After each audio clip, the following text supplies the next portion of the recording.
Hello guys, in today's video I'm going to show you how you can really easily delete Snapchat history and data permanently in 2023. So first of all, what you need to do is open Snapchat, obviously.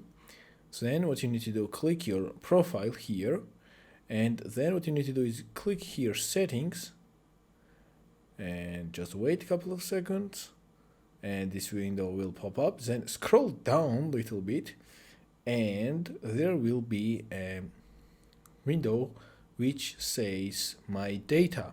When you click this button, it will take you on data window. It says your data and it will say you what data Snapchat has, and you have to scroll down a little bit.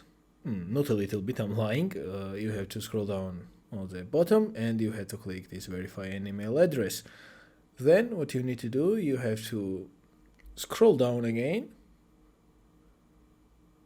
and you have to go on reset password and then write down your email.